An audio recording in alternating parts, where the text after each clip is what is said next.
चीन के विदेश मंत्री वांग यी से मुलाकात करेंगे। सीमा विवाद पर दोनों देशों के बीच ये चर्चा होगी। 5 सालों के बाद दोनों देशों के बीच में सीधी बातचीत होगी।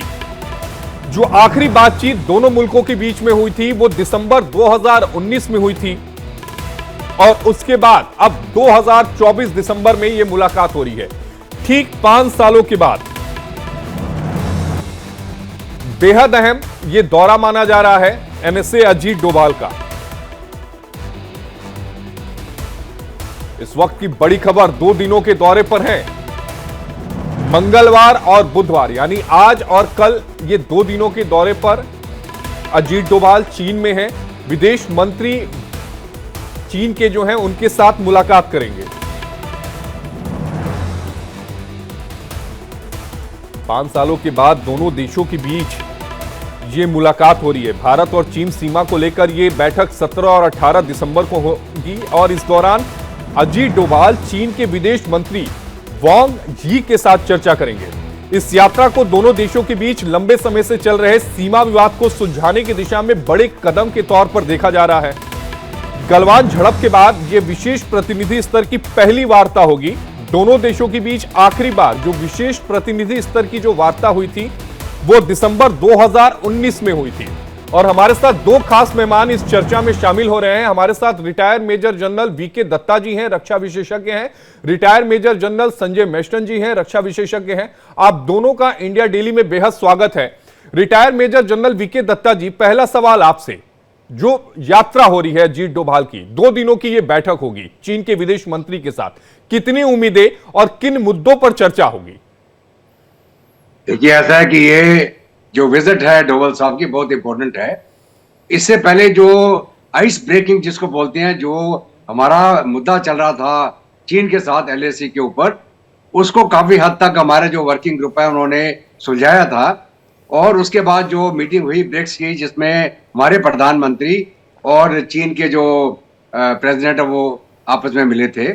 और ये जो रेजोल्यूशन है, जो अलग अलग हमारे फ्रिक्शन पॉइंट्स थे, उसके ऊपर स्टेटस को एंट्री के ऊपर जाना, जो 2020 का स्टेटस था उसको कायम रखना, बरकरार रखना, और जो हमारे एरिया थे जहां पे हमारी फौज पेट्रोलिंग में जाती थी या उनके चाइनीज वाले पेट्रोलिंग में आते थे, उसको वापस स्टेटस में लेके आना।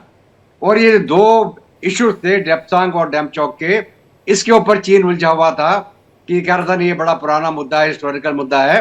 लेकिन भारत ने बोला था कि जब तक डेप्सांग और डेमचौक का मसला हल नहीं होगा तो हमारे रिश्ते नॉर्मलाइज नहीं हो सकते हैं।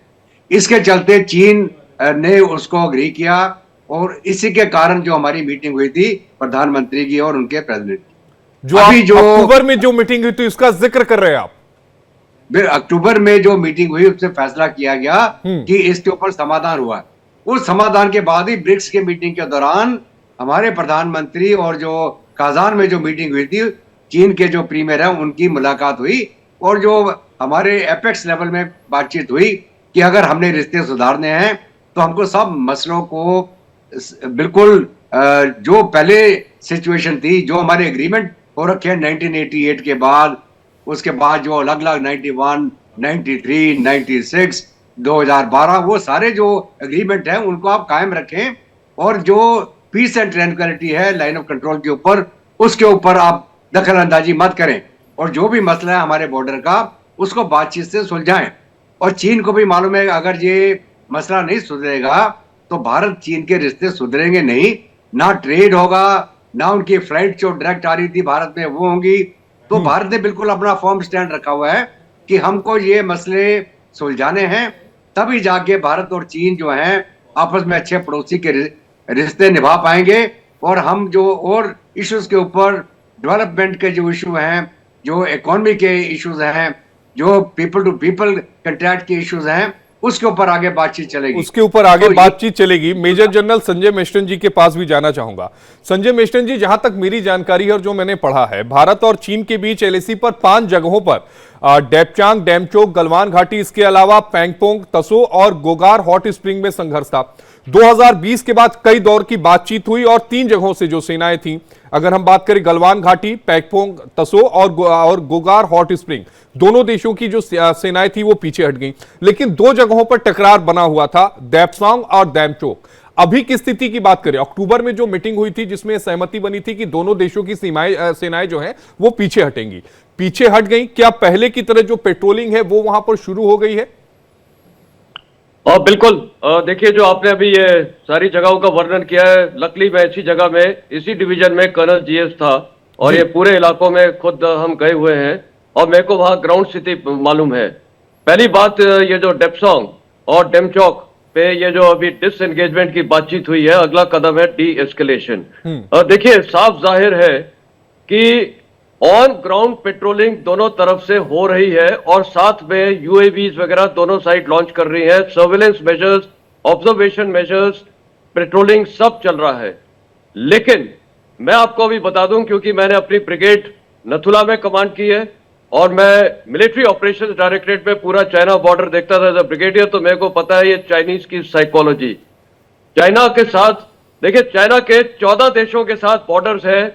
14 देश के साथ सिर्फ 2 छोड़ के बाकी सब के साथ उसने बॉर्डर रिजॉल्व कर रखे हैं। सिर्फ हिंदुस्तान के साथ और भूटान के साथ उसने बॉर्डर रिजॉल्व जानबूझकर नहीं किया है। वो फ्रिक्शन पॉइंट्स रखना चाहता है जिससे अपने टाइम और चूजिंग पे वो कभी भी इन फ्रिक्शन पॉइंट्स पे कुछ कर सकता है। आपको मालूम है 2018 के अंदर 17 में उसने डोकलम में भी कोशिश की थी, जिस ब्रिगेड को मैंने कमांड किया 2009-10 में। कहने का मतलब है, ये मीटिंग जो हो रही है, एनएसए साहब की विजिट है, बहुत अच्छी है, हाई लेवल पे बातचीत हो रही है। सवाल ये उठता है कि ऑन ग्राउंड स्थिति, पेट्रोलिंग वगैरह सब जगह रिज्यूम हो गई है, लेकिन कब तक चलेगा? सवाल ये उठता है कि हम चाइना पे भरोसा कर सकते हैं। पहली बात, जब दोनों तरह के ट्रुप्स ऑन ग्राउंड ऑपरेट करते हैं, ऑन ग्राउंड कई बार होता है कि चाइनीज साइड, इस पे कोशिश की गई है। पहले क्या होता था, फेस ऑफ होते थे। फेस ऑफ में क्या होता है, दोनों पेट्रोल आमने सामने आता था, धक्कमबाजी और कई बार काफी खराब हादसा हो सकता था, जैसे गलवान वगैरह में हुआ था। तो अभी उसको प्रिवेंट करने के लिए ऑर्डर्स ये है कि पेट्रोलिंग शेड्यूल्स एक दूसरे को बताए जाएंगे जिससे फेस ऑफ ना हो।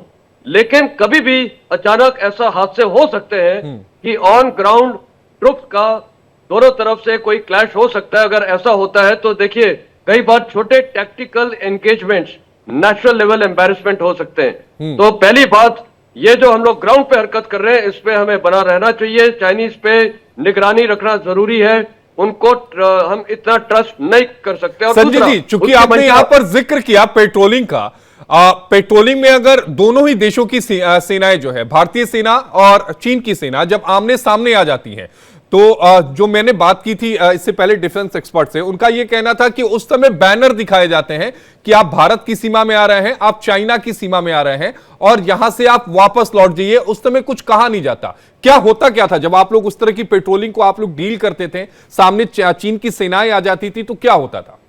देखिए, आम तौर पे पहली बात ये समझना है कि लाइन ऑफ एक्चुअल कंट्रोल में चाइनीज और हमारे डिफरेंट परसेप्शंस है।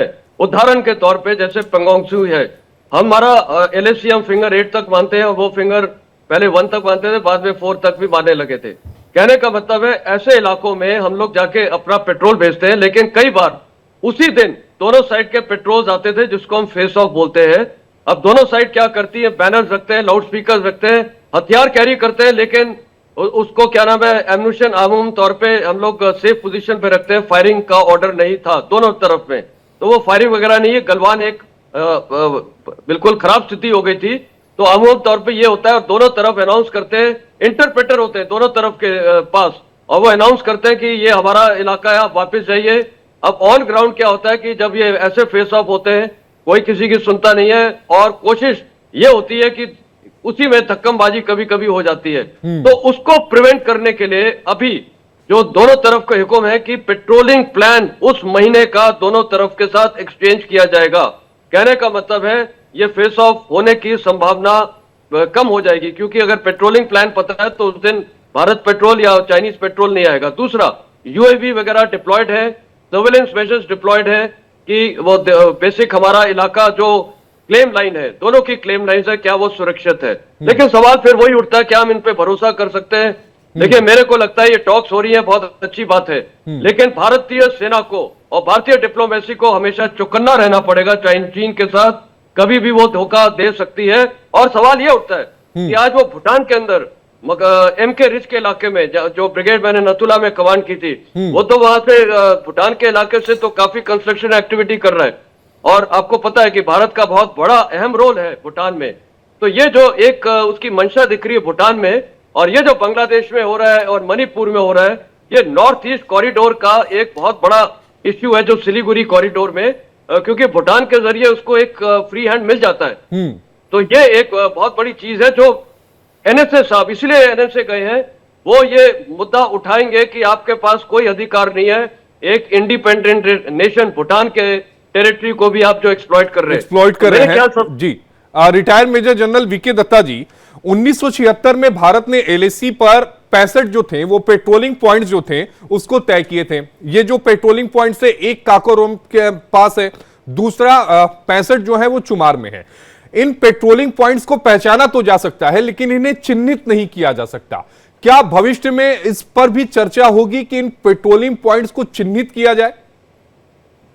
देखिए, ऐसा कि जितने LAC के ऊपर पेट्रोलिंग पॉइंट हैं, जो हमारी परसेप्शन लाइन थी, हम उस परसेप्शन लाइन के मुताबिक अपने इलाका जिसको हम क्लेम करते थे उधर तक जाके पेट्रोलिंग करते थे।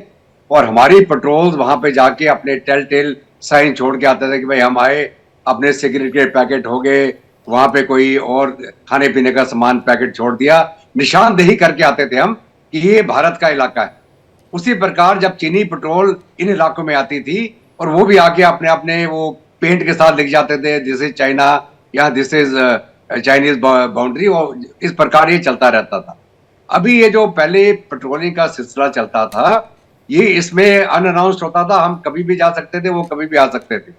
इसीलिए फेस ऑफ को बचाने के लिए हमारी पेट्रोल जो है वो बैनर लेके जाती थी और स्ट्रिक्ट हिदायत थी कि जब भी कोई दो पेट्रोलें आमने सामने आ जाए तो आप कोई अग्रेसिव एक्टिविटी नहीं करेंगे, आप अपनी जगह पे स्टैंड ले लें, वो अपनी जगह रुक जाएगा और स्टैंड को छोड़ना नहीं है, उसको बताना कि आप वापस चले जाएं।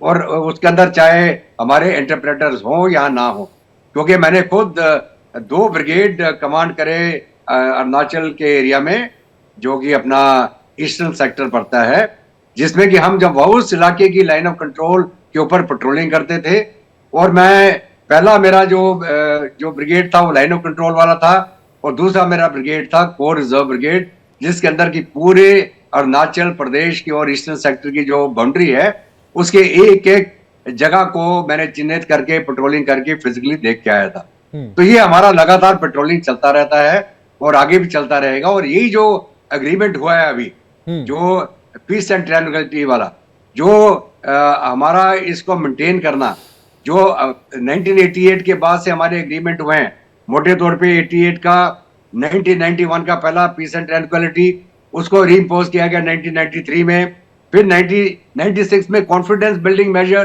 कि साहब कोई हमारा क्लैश ना हो, हमारे आपस के अंदर जो मिलिट्रीज जाती हैं वहां पे वो किस प्रकार से बिहेव करेंगी। और उसके बाद में 2003 में इसको जो स्पेशल रिप्रेजेंटेटिव का जो स्टेटस दिया गया कि नेगोशिएट करके जो बाउंड्री का मसला है इसको हल किया जाए जी। और ये जो बाउंड्री टॉक्स हुई हैं लगातार चलती चली आ रही हैं, लेकिन चीन अपने लाइन पे अटका हुआ है, हम अपने स्टैंड पे अटके हुए हैं, क्योंकि जो डिमार्केशन ऑफ बाउंड्रीज हो रखी थी अंग्रेजों के समय से, वो बिल्कुल एक डेलिनेटेड नहीं थी, एक मोटे पेन से एक नक्शे के ऊपर लाइन खींच दी गई और वो जो लाइन है वो चंद 100 किलोमीटर को कवर कर जाती है वो। तो इसलिए जो परसेप्शंस हैं, अगर चीन चाहता कि भारत के साथ उसके रिश्ते इंप्रूव हो, जो 48,000 स्क्वायर किलोमीटर उसने अक्षय चीन में कब्जा करके रखा है, जो 1928 में उसने कर दिया था, उसके बाद पाकिस्तान ने जो 5,180 स्क्वायर किलोमीटर चीन को दे दिया दान में, वो हमारा इलाका है। तो ये जो मसले हैं ये काफी एक डीप रूटेड हमारा जो डिस्प्यूट है चाइना के साथ में। और चाइना को अगर आप देखें, चाइना का जो एक्चुअल लैंड था वो इतना सा गुब्बारे जैसा, उसने आस्ते आस्ते करते करते मंगोलिया शंगोलिया ऊपर होते होते वो लद्दाख पे भी 38,000 वर्ग किलोमीटर पर चीन ने जो है अवैध कब्जा कर लिया है। Retired major general Sanjay Meshtan जी, आखिरी कमेंट आपसे चाहूंगा कि इस जो वार्ता हो रही है इससे उम्मीदें क्या हैं, किन मुद्दों पर आपको लग रहा है कि हल निकलता दिखेगा, या वार्ता का जो दौर है वो अभी और आगे चलेगा? मेरे को लगता है ये और आगे चलेगा। इसके कारण ये है, देखिए एनएसए साहब को सबसे पहली चीज तो ये उठानी चाहिए कि चीन के मैप्स में अरुणाचल प्रदेश उनकी टेरिटरी में कैसे दिखाया जा रहा है। सबसे बड़ा मुद्दा तो वो होना चाहिए, उसको बोलते हैं कार्टोग्राफिक एग्रेशन। ये तो बहुत ही सीरियस मुद्दा है। वर्ल्ड सारे मैप्स में उन्होंने अरुणाचल को अपना हिस्सा दिखाया है। तो पहली बात तो उनको वो तुरंत हटाना चाहिए, और अगर वो नहीं मानते, मेरा तो रिकमेंडेशन है कि फिर हमें पूरा तिब्बत ऑटोनोमस रीजन भी कार्टोग्राफिक एग्रेशन करके उसको इंडिपेंडेंट तिब्बत दिखाना चाहिए। क्योंकि चीन के साथ जब तक भारत सख्त नहीं होगा, चाहे वो डिप्लोमेसी हो या डायलॉग हो या मिलिट्री तौर पे, चीन को सुधारने का यही तरीका है। यही तरीका है, सख्त होना पड़ेगा। Retired major general Sanjay Meshtan जी, समय की थोड़ी कमी है इसलिए प्रोग्राम को यही वाइंड अप करना पड़ेगा।